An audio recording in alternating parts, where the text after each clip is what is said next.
अगर आपको भी मेरी तरह मोमोज बहुत पसंद है लेकिन आटा गूंदते और इनको शेप देना मुश्किल लगता है तो बस फिर ये रेसिपी आपके लिए परफेक्ट है, क्योंकि इन मोमोज को बनाने के लिए ना तो आपको डो गूंदने की जरूरत है और ना ही इनको शेप देने के लिए। इतनी ये परफेक्ट रेसिपी है कि आपने एक बार इसको ट्राई किया तो नेक्स्ट टाइम आपने फिर यही रेसिपी बनानी है। तो चलिए इसको बनाना स्टार्ट करते हैं।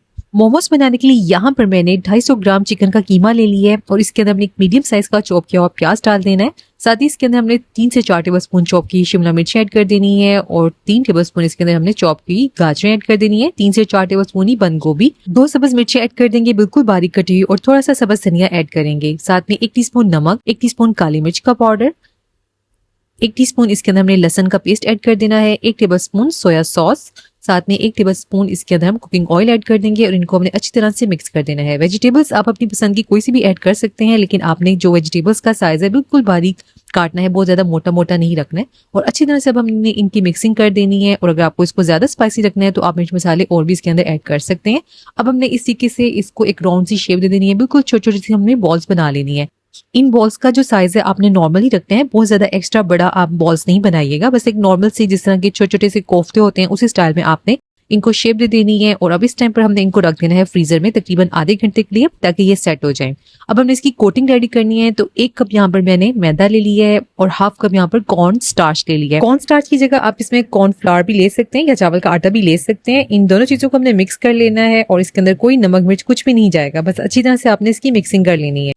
और इस तरह से ये कोटिंग हमारे पास रेडी हो गई है। यहाँ पर मैंने एक स्टीम वाली प्लेट ले ली है, ये बहुत इजीली आपको मार्केट से मिल जाएगी और इसको हमने अच्छी तरह से ऑयल लगाकर ग्रीस कर लेना है। और ये प्लेट आपने पहले से तैयार करके रखनी है। और यहाँ पर इन बॉल्स को फ्रीजर में रखे हुए हमें आधा घंटा हो चुका है। इसको फ्रीजर में रखने का मेन फायदा ये हो जाता है कि आगे से इनको शेप करने में, होल्ड करने में आसानी हो जाती है। अब हमने ये जो ड्राई कोटिंग रेडी की थी इसके अंदर हमने इन बॉल्स को डालना है और अच्छी तरीके से इनको हमने कोट कर देना है। एक वक्त में आप इतनी डालिएगा जितनी इजीली हैंडल कर सके। अगर आपसे 1 हैंडल हो सके या 2 हैंडल हो सके तो उस हिसाब से ही ऐड करिएगा। मैंने यहाँ पर 4 डाल दी है और इस तरीके से हमने इसको अच्छी तरह से इसके अंदर कोट कर देना है।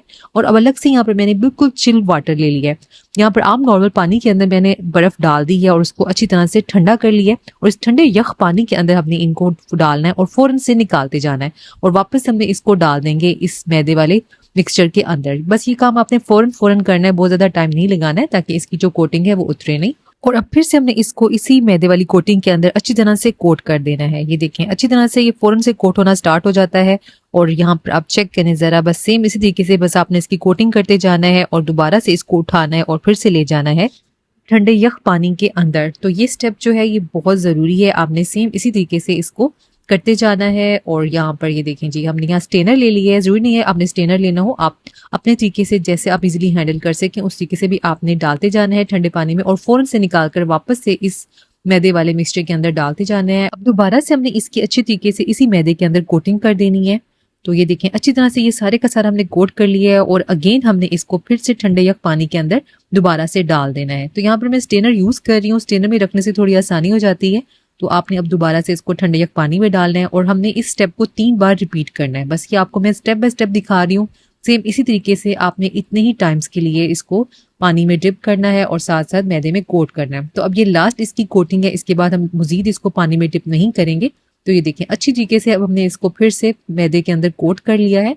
मैदे और जो कॉर्नफ्लावर वाला मिक्सचर है इसके अंदर हमने इसको अच्छी तरह से कोट कर लेना है। तो बस ये है इसकी फाइनल लुक। और अब हमने इनको ग्रीस की हुई प्लेट के अंदर रखते जाना है और थोड़े थोड़े से डिस्टेंस पे रखेंगे, इनको बिल्कुल साथ साथ जोड़ कर नहीं रखेंगे। और इस तरीके से अब हमने बाकी सबको भी शेप दे देनी है। और इस तरीके से आप यकीन करें ना ही इनको बार बार शेप देने के लिए ना ही डो गूंदने की जरूरत पड़ती है, बहुत ही परफेक्ट से इनको शेप आती है। आप एक बार ट्राई करेंगे तो सच में आपको ये तरीका बहुत आसान और बहुत ही जबरदस्त लगेगा। अब इन सबको हमने अरेंज कर दिया है और अब हमने इनको स्टीम करना है। तो यहाँ पर एक कढ़ाई के अंदर मैंने थोड़ा सा पानी डाल लिया है और इसके अंदर हमने ये स्टीम वाली प्लेट रख देनी है। और अब हमने इसको कवर करके मीडियम हीट पर पकने के लिए रख देना है। और इतनी देर में हम इसके लिए चिली ऑयल रेडी करते हैं। तो यहाँ पर 2 टेबलस्पून हमने लाल कुटी मिर्ची ले ली है, 1 टेबलस्पून सफेद तिल ऐड कर दिए हैं, 2 टेबलस्पून इसके अंदर हमने चॉप किए हुए प्याज ऐड कर देने हैं और 1 टेबलस्पून चॉप किया हुआ लहसुन ऐड कर देंगे। 1 टेबलस्पून इसके अंदर हमने सब्ज धनिया ऐड कर दिया है, हाफ टी स्पून लाल कश्मीरी मिर्च पाउडर ऐड किया है जस्ट इसको खूबसूरत सा कलर देने के लिए, 1/4 टीस्पून काली मिर्च पाउडर, हाफ टी स्पून नमक, half tea spoon brown sugar और 2 टेबलस्पून इसके अंदर हम सोया सॉस ऐड कर देंगे और 2 टेबलस्पून इसके अंदर हमने सफेद सिरका ऐड कर देना है। और अब अलग से एक पैन में हमने 1/3 कप के करीब कुकिंग ऑयल ले ली है और इसको हमने अच्छी तरह से गर्म कर लेना है। जैसे ही ऑयल गर्म हो जाएगा तो गरम गरम ऑयल हमने इन मसालों के अंदर डाल देना है और साथ में हमें इसको अच्छी तरह से मिक्स कर लेना है। आप यहाँ पर 1/3 कप की जगह हाफ कप ऑयल भी यूज कर सकते हैं। और अब अच्छी तरह से हमने इसको मिक्स कर लेना है और ये जबरदस्त किस्म का हमारा चिली ऑयल रेडी है, जो आप बेहतरीन किस्म के मोमोज के साथ सर्व करें, बहुत ही मजे के लगते हैं। और आप इसको डिफरेंट स्नैक्स के साथ भी यूज कर सकते हैं। ये बहुत ही मजे का बनकर तैयार हुआ है। तो चलिए जी, अब हम चलते हैं अपने नेक्स्ट स्टेप की तरफ और देख लेते हैं कि हमारे मोमोज रेडी हुए कि नहीं। और यहाँ पर मैंने 20 मिनट के लिए इसको मीडियम हीट पर स्टीम दिया है मोमोज को और अब कवर उठाया है और ये देखें बेहतरीन किस्म के हमारे मोमोज रेडी हो चुके हैं। और आप चेक करें कितनी जबरदस्त किस्म की मोमोज को शेप आ चुकी है। नीचे से भी मैं आपको दिखाती हूँ। ये देखें इस तरह से हमारे पास परफेक्ट से मोमोज बनकर तैयार है।